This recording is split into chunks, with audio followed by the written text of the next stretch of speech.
Cigarette না বিক্রি করলে যে সংসার চলে না বা ব্যবসা হয় না, এটা আসলে সম্পূর্ণ ভুল ধারণা। শিরক বালাদুল আমিন রাখা হয়েছে এই কারণে যে এটা একটা নিরাপদ এলাকা। চার দোকান আমি এই যে দেখতে পাচ্ছেন কিছুই নাই। আসসালামু আলাইকুম ওয়া রাহমাতুল্লাহি ওয়া বারাকাতুহু। নাহমাদুহু ওয়া নুসাল্লি আলা রাসূলিহিল কারীম, আম্মা বাদ। আজকে আমরা ঘুরতে আসছি টঙ্গীতে। তো এখানে এক ভাইয়ের সাথে দেখা হয়েছে, উনি একটি দোকান চালাচ্ছেন, পাশাপাশি চাও বিক্রি করছেন। তো আমার কাছে একটা বিষয় ভালো লাগলো, ওনার চার দোকানে আসলে সিগারেট বিষয়টা নাই। তো অনেকেই ভাবে যে আসলে সিগারেট না বিক্রি করলে তার দোকান চলবে না। তো ওনার দোকান আসলে চলছে কিনা এই বিষয়টা আসলে জানবো, চলুন আপনার জন্য জানাবো ইনশাআল্লাহ। আসসালামু আলাইকুম ওয়া রাহমাতুল্লাহ। ওয়া আলাইকুম আসসালাম ওয়া রাহমাতুল্লাহ। মুহতারাম, আপনার নাম কি? আমার নাম মোহাম্মদ নাহিদ রাজা। দেশের বাড়ি কোথায় ভাইজান? দেশের বাড়ি বরিশাল ঝালুকাঠি। ঝালুকাঠিতে। এখানে কতদিন? এখানে এই ডিসেম্বরের 21 তারিখ জয়েন করছি। এই এলাকাটার নাম কি? এই এলাকাটার নাম আপনার বালাদিন আমিন। বালাদিন আমিন। বালাদিন আমিন। এই এলাকা বালাদিন আমিন কেন রাখা হয়েছে? এটা বালাদিন আমিন রাখা হয়েছে এই কারণে যে এটা একটা নিরাপদ এলাকা। নিরাপদ এলাকা, জি। এই কারণে যেমন এখানে কোনো অশ্লীল কোনো কাজ হয় না, এরপর কোনো ধূমপান বিড়ি সিগারেট প্রকাশ্যে ধূমপান নিষেধ, এরপর এমনকি কোনো দোকানেও বিক্রি হয় না। আপনার এই দোকানে সিগারেট বিক্রি করেন, অবাক করা বিষয়, কারণ কি? সিগারেট বিক্রি করি না আপনার সিগারেট এটা মানুষের স্বাস্থ্যের জন্য ক্ষতিকর, এরপর এটা ইসলামে এটা নাজায়েজ, এটা সম্পূর্ণ হারাম। সিগারেট মানুষকে ক্ষতি করে, এরপর যে খাইলো সেও তো ক্ষতি হইলো, এরপর বাতাসের সাথে দোয়া মিশে এরপর আরো একজনকে ক্ষতি করে। এই কারণে আমি সিগারেট বিক্রি করি না। সুবহানাল্লাহ।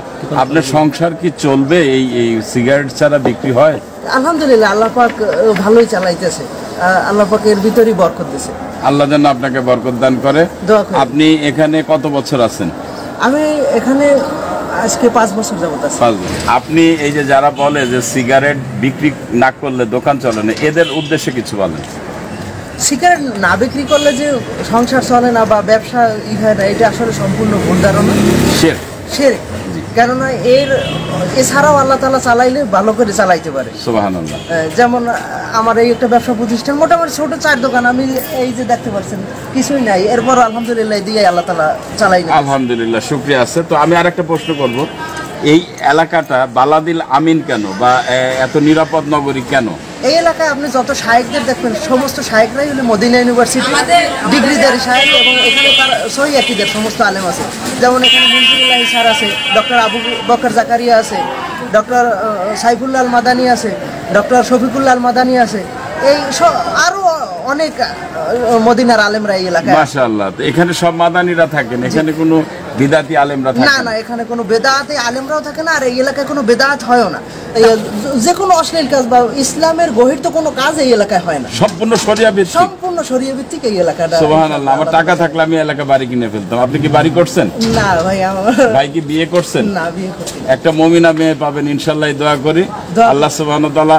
আপনি এই দোকানদারের উদ্দেশ্যে 2-4টা কথা বলেন, যারা সিগারেট বেচে, পান বেচে, জর্দা বেচে। আমি সবার কাছে আমার আকুল আবেদন থাকবে এটা, যে ইসলামী শরীয়তে যেটা নিষিদ্ধ, যেটা মানুষের ক্ষতি করে, এটা সবাই পরিহার করলে আমাদের সমাজ, এরপর এই সিগারেটের দ্বারাই কিন্তু আমাদের নিজেদের সন্তানরাই কিন্তু বড় বড় ভুল পথে যাচ্ছে। তারপর আমরা ব্যবসা করি, আমাদের সন্তানদেরকে এই সিগারেট খাওয়াচ্ছি, এরপর এই ধোয়ার মাধ্যমে তাদেরই আবার ক্ষতি হচ্ছে। এই কারণে সমস্ত ব্যবসায়ীদেরই উচিত যেন তারা সবাই যেন এই সিগারেট, বিড়ি, তামাক, জর্দা যেন সম্পূর্ণভাবে বয়কট করে চলে। এরা যেন ব্যবসা প্রতিষ্ঠানে যেন এইগুলো না রাখে, সবাই যেন ফেলাই। আমিন আমিন। এই এত ভালো কথা, সিগারেট না বেচার জন্য আপনাকে একটা বাংলা কোরআন উপহার দেওয়া হলো। আপনি পড়তে জানেন? আলহামদুলিল্লাহ। আলহামদুলিল্লাহ। পড়বেন, আপনার স্ত্রীকে শোনাবেন, সন্তানদের ভবিষ্যতে 20টা ছেলে যেন আল্লাহ দেন। আমিন আমিন। আসসালামু আলাইকুম। ভাইয়ের কথা আমরা শুনলাম, আলহামদুলিল্লাহ। এরকম ইমান যদি আমাদের সকল দোকানদার ভাইদের থাকতো, তাহলে আজকে আমরা সিগারেট মুক্ত বাংলাদেশ পেতাম ইনশাআল্লাহ। তো বিশ্বাসটাই সবকিছু। রিজিকের মালিক আল্লাহ সুবহানাহু ওয়া তাআলা। কোনো সিগারেট বিক্রি না করলে কারো রিজিক কমবে না, এটাই ভাইদের দ্বারাই প্রমাণ হয়ে গেল ইনশাআল্লাহ। তো সবাই আমরা চেষ্টা করবো সিগারেটকে বর্জন করার। আসসালামু আলাইকুম।